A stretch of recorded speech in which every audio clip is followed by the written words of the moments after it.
प्रभु का पावन नाम। जय गुरुदेव।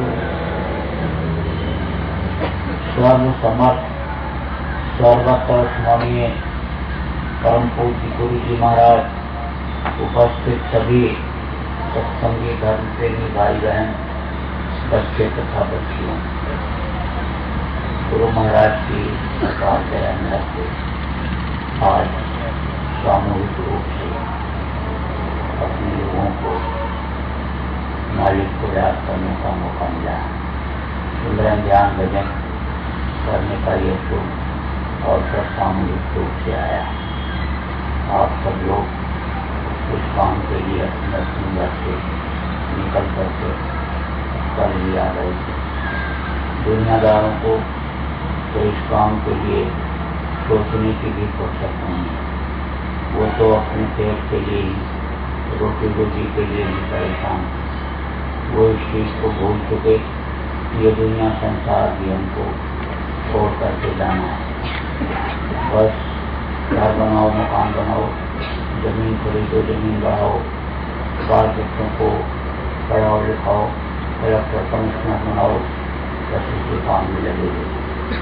यही सबसे बड़ा भ्रम और भूल है।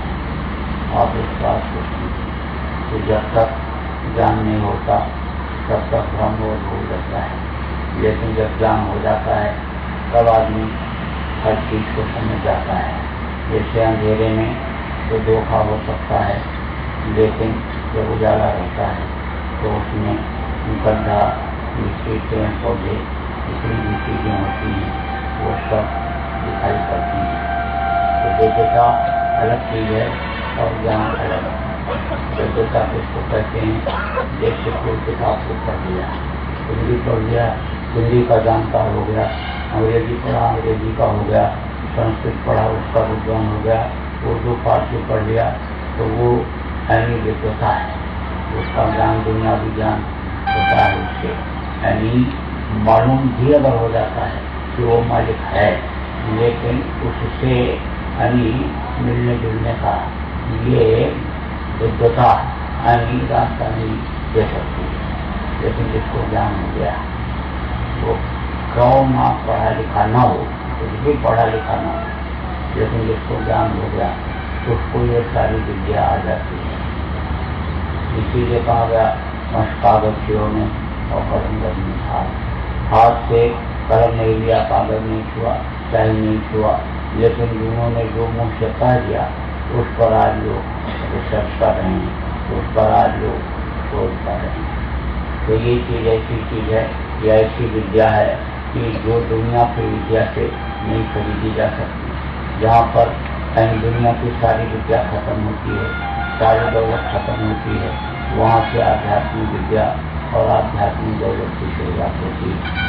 आप सब लोग बड़े भाग्यशाली है कि जिनको इस चीज का ज्ञान हुआ और गुरु महाराज जैसे समर्थ गुरु मिले, उन्होंने इस चीज की जानकारी कराया, आत्मा परमात्मा का भेद उन्होंने बताया और आप उस चीज को पकड़े और ये यानी आप करने लग गए कि जिससे ज्ञान हो जाए, मालिक मिल जाए, दुनिया बनाने वाला मिल जाए, दुनिया बनाने वाला मिल जाएगा तो दुनिया की चीजें ये अपने लिए आसान हो जाएंगी। अब यह है कि कोई चीज ज्ञान लेने से नहीं होता है, करने से होता है। अगर करोगे तब तो फायदा दिखेगा और नहीं करोगे तो फिर वो चीज वहीं की वहीं पड़ी रह जाती है। सदगुरु जब नाम की बख्शिश करते हैं, जब नाम देते हैं तो उसको बढ़ाने के लिए, उसकी कमाई करने के लिए रास्ता बताते हैं।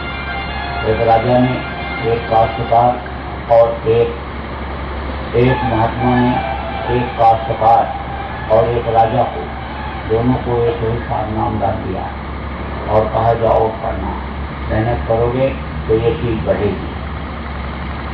कह करके और फिर एक एक क्षमा दिया और कहा कि ये ले जाओ, संभालना इसको, जब मुझे जरूरत पड़ेगी तो मैं तुमसे ले लूँगा। तो राजा उस क्षमा को लेकर के और एक सोने के पथरे में बढ़वा करके गले में पहन लिया। कि गुरु की दी हुई चीज है और इसको संभाल करके रखना है। जब उन्होंने कहा है कि मुझे जरूरत होगी तो दूंगा, तो जब वो कहेंगे मैं इसको उनको निकाल करके दे दूंगा। काश्तकार को मिला तो काश्तकार गया और जमीन को खोदा और उसी में चना डाल दिया। अब कुछ दिन के बाद चना अंकुरित हुआ, ऊपर निकला, उसका पेड़ बन गया, उसमें भी चने आ गए और वो उसको निकाल लिया। फिर उसके बाद से जो काफी चने हो गए उसको उसने जमीन में डाला और फिर उससे जो चने हुए फिर उसको भी जमीन में डाला। तो एक ही चने से बहुत बड़ी ढेर हो गई चने।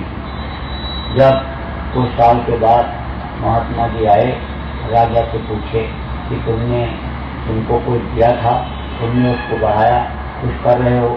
हाँ कर रहा। बोले हमारा चना कहाँ है? तो गले में से निकाल करके और चना निकाल करके दे दिया।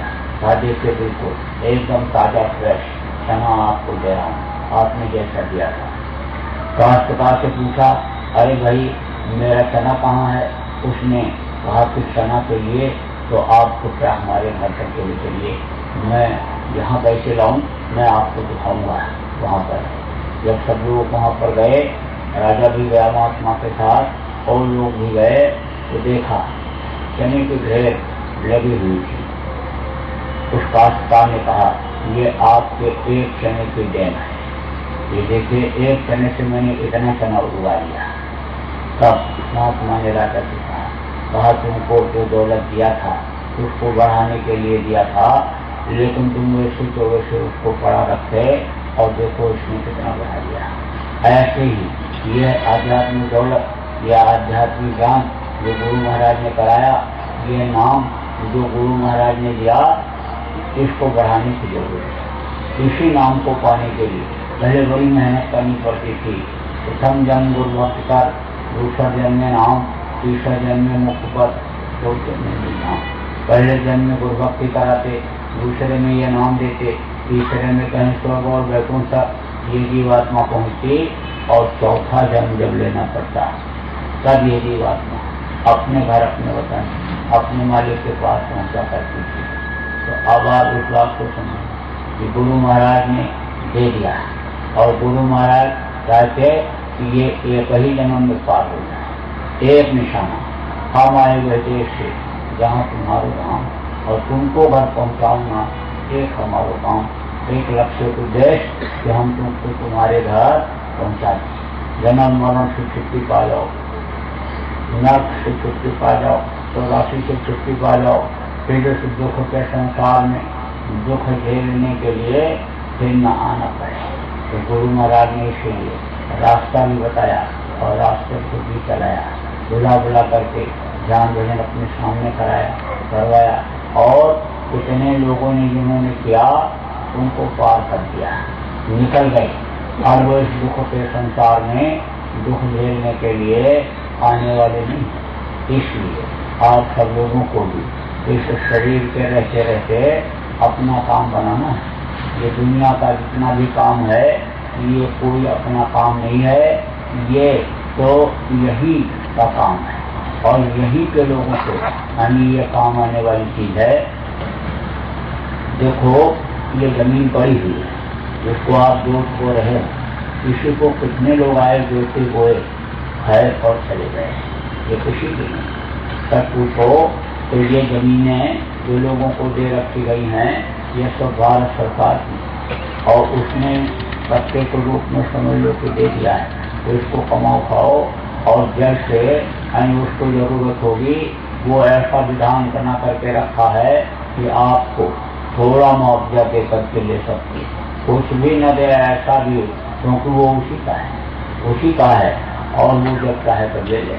ऐसे आज इस चीज को समझने की जरूरत है कि ये सब उस काल भगवान ने आपको दिया है, शरीर को दिया और शरीर के खाने की व्यवस्था, शरीर के पहनने रहने की ये सब व्यवस्था उसने कर दिया। और वो जब चाहेगा आपसे ये शरीर ही ले लेगा, ये शरीर ही छोड़वा देगा। जब शरीर छूट जाएगा तो उसके साथ ये सारी चीजें छूट जाएंगी। अब यह है कि और किसी शरीर के अंदर ऐसा रास्ता नहीं है कि जिससे जीवात्मा का कल्याण किया जा सके। इसीलिए तो कबीर साहब ने कहा कि कबीर यह संजात है, सकै तो ठोर लगाओ और कार सेवा कर साध की और काबुल के गुण गाओ। कबीर साहब ने कहा ये समय निकला जा रहा है, ये दिन और रात जो आते हैं ये चूहे हैं, उम्र को काट करके खत्म कर दे, और उम्र अगर खत्म हो गई तो फिर यह काम हो नहीं सकता है। कहीं दूसरे शरीर के अंदर से रास्ता ऐसा नहीं गया है कि जैसे अपने घर ये जीवात्मा पहुंच सके। इसलिए उन्होंने कहा इसके रहते रहते इस जीवात्मा को ठौर ठिकाने पहुंचा दे जहाँ इसका ठिकाना है। इसका कहाँ ठिकाना है?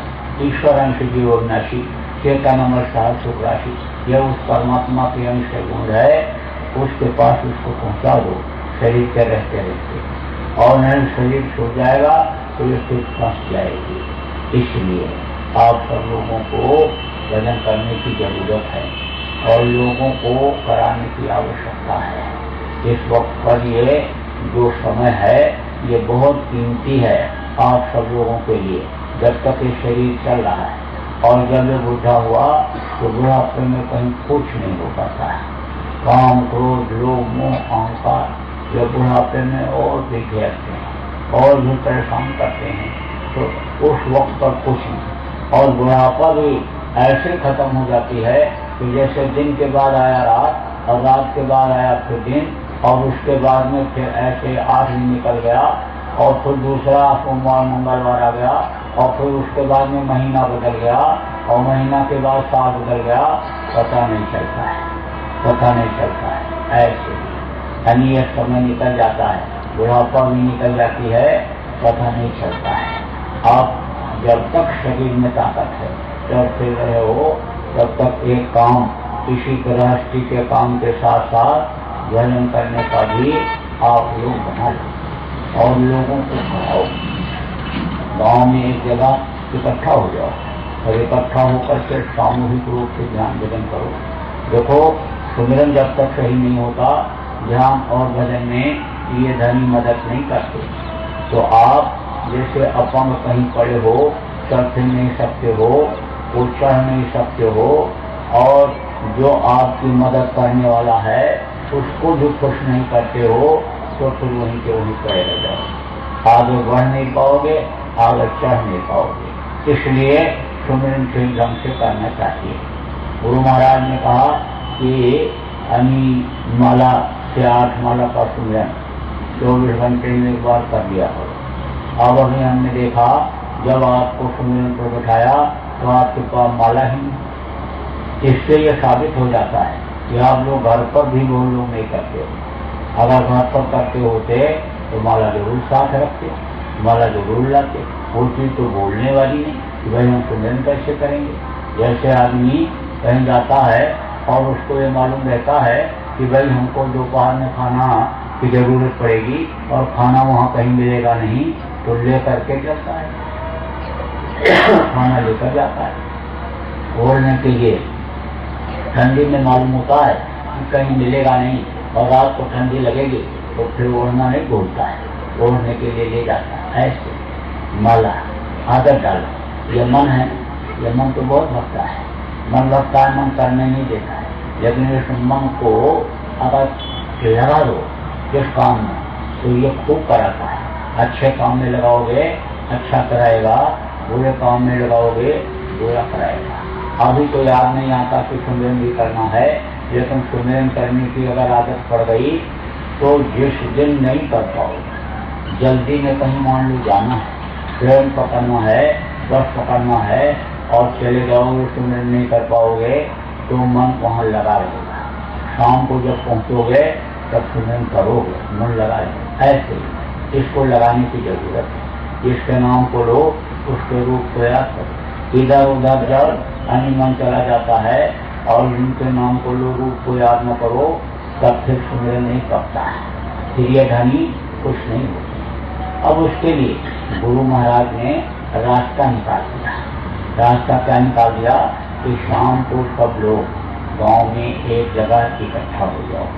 इकट्ठा होकर करोगे तो 1 घंटा बैठोगे और ऐसे घर में 10 मिनट बैठे और फिर आलस से आ गए सो, फिर कोई पूछने वाला नहीं कि तुमने सुमिरन किया, ध्यान किया, भजन किया कि नहीं किया। लड़के के हाथ पैर धोने के बाद तो माँ पूछती है कि तुमने मंजन किया, मुंह धोया, हाथ पैर धोया कि नहीं धोया, ऐसे खाने के लिए आए, उसके लिए तो पूछती है। लेकिन ये नहीं पूछते हैं कोई कि सुमिरन किया कि नहीं किया। घंटों बाद टेलीफोन पर होता रहता है और सब फिजूल की बात, जो बनाया और खा लिया। उसके बाद आज करेला बनाया, आज पनीर बनाया, आज पराठा बनाया, आज ये किया, ये सब बातें टेलीफोन पर होती रहती हैं। बिल बढ़ता जाता है, पैसा खर्चा होता जाता, लेकिन कोई ये पूछता है कि आज तुमने सुमिरन किया कि नहीं किया, ध्यान कितनी देर किया, भजन कितनी देर किया, ये कोई पूछने वाला नहीं। लेकिन जहाँ पर लोग शाम को इकट्ठा होकर के ध्यान भजन करते हैं, वहाँ पर पूछताछ भी होती है, भाई कल क्यों नहीं आए थे, अरे आ जाए। अब जब आने लगेगा और मन लगेगा उसका, ऊपरी लोकों में जीवात्मा जाने लगेगी, तो जो बुला करके लाएगा उसको भी लाभ मिलता है।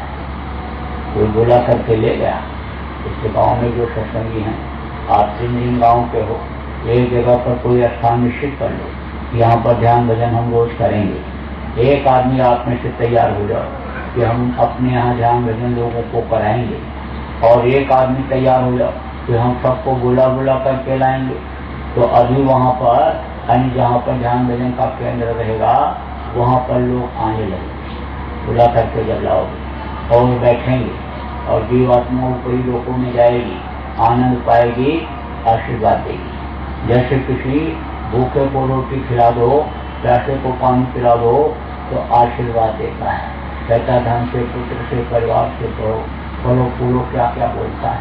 ऐसे ही इस जीवात्मा का भोजन क्या है, शब्द, उसका आहार, उसको मिला ही, बहुत दिनों से भूखी है। अब ये जब ऊपर जाएगी, देवी देवता का दर्शन करेगी, स्वर्ग वैकुंठ में जाएगी, अनाहत वेदवाणी जो 24 घंटे हो रहे उसको सुनेगी, आशीर्वाद देगी। इनकी वजह से हमको यशों के आनंद मिल रहा है। तो ये काम आप लोग करो और कराओ, इस समय तो इस बात की जरूरत है। तो वे साहब ने कहा कबीर यह संजाप है,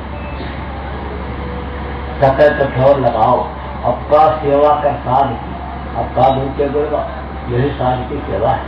साध की सेवा उन्होंने कहा, साधु की नहीं। कपड़ा रंग लिए, दाढ़ी बाल बढ़ा लिए, तो बोले साधु बन गए। अब लोगों ने सोचा इनको पूरी मिठाई खिलाओगे तो ये मस्त हो जाएंगे, तो वो हमको लाभ मिल जाएगा। लाभ तो मिल जाता है, रोटी खिलाना, पानी पिलाना, और किसी को बीमार है दवा करा देना, इसका सबका लाभ मिल जाता है। इससे क्या बनता है, फूल बनता है। लेकिन फूल इकट्ठा होता है जब, तो कहाँ जाती है जीवात्मा ये शरीर छोड़ने के बाद, स्वर्ग और वैकुंठ। लेकिन उसके ऊपर भी लोग हैं, ब्रह्मपाल, ब्रह्मकाल, महाकाल, बहुत से लोग, इनमें नहीं जा सकते जीवात्मा। इनको कोई छीड़े मृत्यु लोके, जब कोई छीड़े हो जाएगा तो मृत्यु लोक में आना ही पड़ेगा।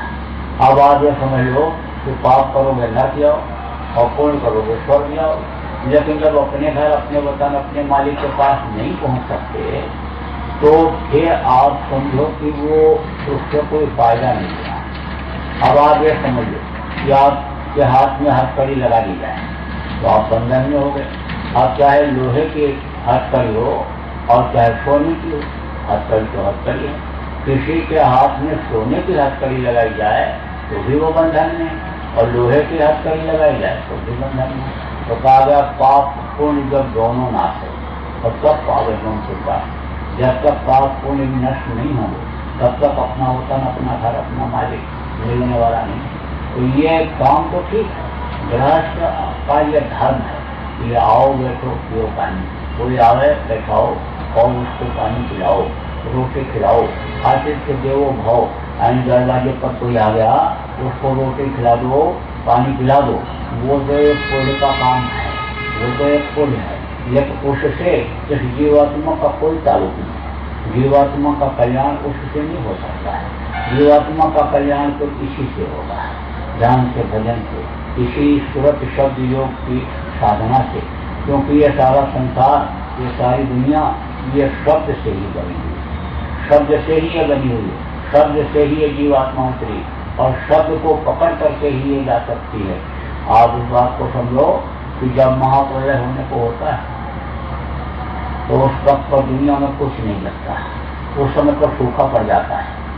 सूखा पड़ जाता है तो अन्न की भारी कमी हो जाती है। फिर उसके बाद जब अन्न की कमी हुई तो लोग पेड़ की पत्तियों को, छाल को खाने लगते हैं, और वो भी जब खत्म हो जाए तब लोग जानवरों को मार मार करके खाते हैं। जानवर भी खत्म हो जाते तो आदमी आदमी को मार के खा जाता है। और जब वो भी इस तरह की स्थिति होती है कि आदमी, उसको आदमी भी जल्दी नहीं मिलते, बचने की कोशिश करते हैं कि कोई मार के न खा जाए, तब आदमी भूखा रह करके और बेहोश होकर के देख जाता है। एक दूसरे को ऐसे देखते रहे, ऐसे देखते रहे, मदद नहीं कर सकते। जैसे समझो कि कहीं लड़ाई हुई और फौज में फौजी वो गोली लग गई, पैर कट गया, हाथ कट गया, मार के अब ऐसे पड़े रहे, उठाने वाला कोई और आता, एक दूसरे की मदद नहीं कर सकते। ऐसे फौजी अगर कहीं दिखाई पड़ जाए, रास्ते में जा रहा है और पैदल जा रहा है और फौजी सवारी लेकर जा रहा है, तो फौजी को बिठा देता है और घर तक पहुंचा देता है, कितनी मदद करते हैं। लेकिन वहाँ कोई किसी की मदद नहीं कर सकता, कोई नहीं कर सकता उस समय। ऐसे ही उस वक्त पर कोई मदद नहीं कर सकता। और ये जो जमीन है ये बिल्कुल भूरी हो जाती है, पृथ्वी तत्व है, वो तत्व नष्ट हो जाता है। तो बड़े बड़े पत्थर पहाड़ को ऐसे हाथ में ले लो और रगड़ दो, तो सीमेंट से भी मिलाया जाए, सीमेंट से। फिर उसके बाद यानी जल का शोषण होता है, पृथ्वी तत्व खत्म होता है तो जल का शोषण होता है। तो ये जो जल के अंदर के जीव हैं ये सब तड़प करके मरते हैं, फिर जल नहीं रह जाता। और उसके बाद में फिर अग्नि का शोषण, फिर वायु का शोषण और फिर आकाश का शोषण। ये जो 5 तत्व हैं, जल, पृथ्वी, अग्नि, वायु और आकाश, क्षित जल पावक गगन समीरा पंचरचितिया दम शरीरा, ये 5 तत्व यानी खत्म हो जाए तो आदमी के रहने का कोई सवाल ही नहीं होता। क्योंकि एक तत्व अगर खत्म हो जाए तो आदमी पागल हो जाता है, और 5 खत्म हो गए तो आदमी के रहने का कोई सवाल ही नहीं होता। तब कौन बचता है? देवी और देवता है, लेकिन वो भी चटाई की तरह से समेट ले जाते हैं और ऊपर में 10वां द्वार के पास में नाका है, वहीं पर लटका देते हैं, छोड़ देते हैं। जब उस मालिक की मौज होती है तब वो नीचे का विस्तार करता है, फिर घर का करता है, और नहीं तो ऐसे कैसे लटके रहे। तो शब्द से ही सारा संसार बना, शब्द से ही देवी और देवता बने, अंतिम ब्रह्मांड के जीव सब शब्द से बने। और शब्द का खिंचाव जब हो जाता कुछ नहीं बचता, और शब्द से ही उतारी गई, शब्द की ही डोर को पकड़ करके ये अपने वतन, अपने घर, अपने मालिक के पास जीवात्मा पहुंच सकती है। इसलिए गुरु महाराज ने शब्द की डोर को आपको पकड़ा दिया है।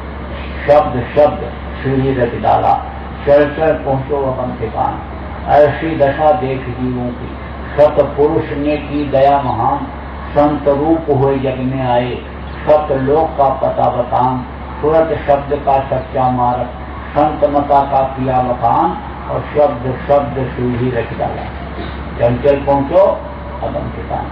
तो शब्द की सीढ़ी लगा दिया, अब उसको करो, दिन भर में 10 बार कहो 10 बार करो, 10 बार मरो 10 बार दियो, 20 बार मरो 20 बार दियो, तब जन्मत मरो दूसरा दूसरे, तब जन्मते वक्त और मरते वक्त की तकलीफ नहीं होगी। जब एक बार सीख जाओगे जाना, जैसे कहीं पहाड़ पर चढ़ना है और रास्ता देख लिया, पगडंडी पकड़ लिया तो चढ़ते चले गए, सड़क की जरूरत ही फिर पगडंडी।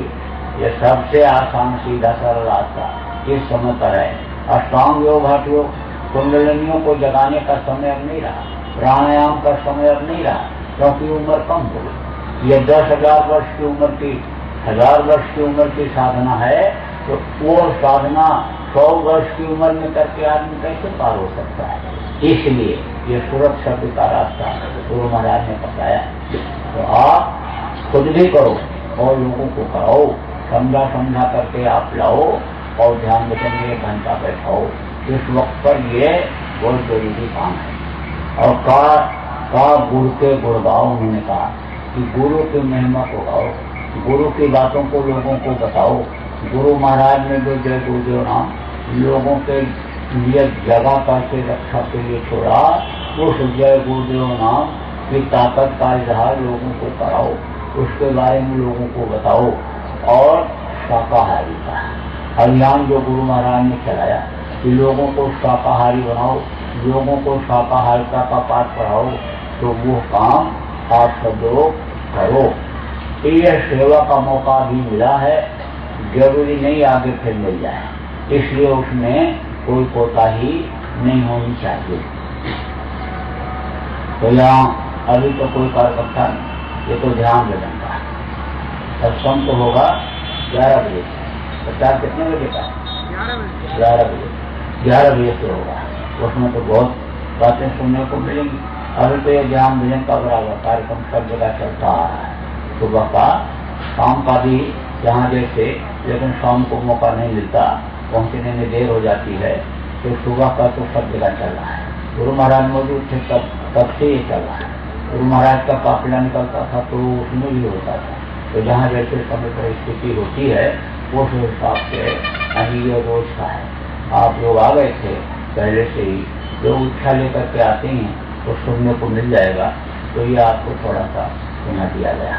अब जो है आप लोग तैयारी करो और 10:30 बजे आधा घंटा पहले यहाँ आकर के बैठ जाना, फिर आपको पूरा दर्शन सुनने को मिलेगा। और जो नए लोग आएंगे उनको नामदान भी मिल जाएगा। तो बोलो जय गुरुदेव,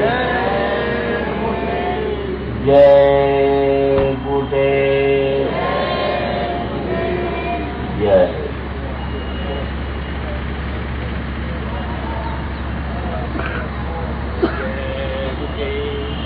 भाई लोग झोला लेकर के आ रहे हैं, जो भी भेंट सेवा देना हो झोले में दे दीजिए।